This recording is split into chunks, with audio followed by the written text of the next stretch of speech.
Special day dahil ang mga promo takers natin ngayon ay nagmula pa sa Marilao, Bulacan. Nung nalaman nga niya na nagko-customize ako ng design, agad-agad na siyang nagpa-schedule. At the same time, para dumambunan siya ng promo natin sa tattoo. At umpisahan na natin ang sakuna. Ako si Raven, isang simpleng tattoo artist na may munting spot at maliit na negosyo. At bago nga dumating sila mamin sir, na nag-message sa akin si ma'am, pinakita niya sa akin yung mga gusto niyang tattoo design. At nang magkasundo kami ni ma'am, pinaliwanag ko sa kanya na medyo classic po yung kanyang design.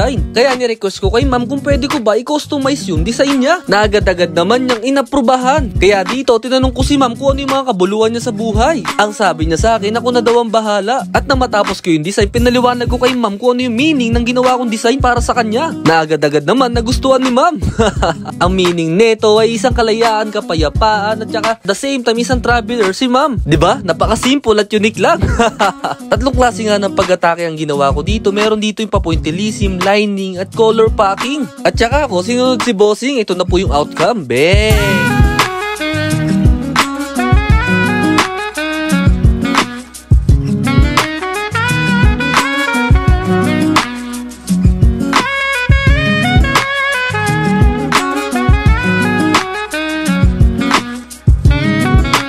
At sila ay successful na nakapag-avail ng promo natin sa tattoo. This is Raven Tattoo TV. So yun lang, keep safe!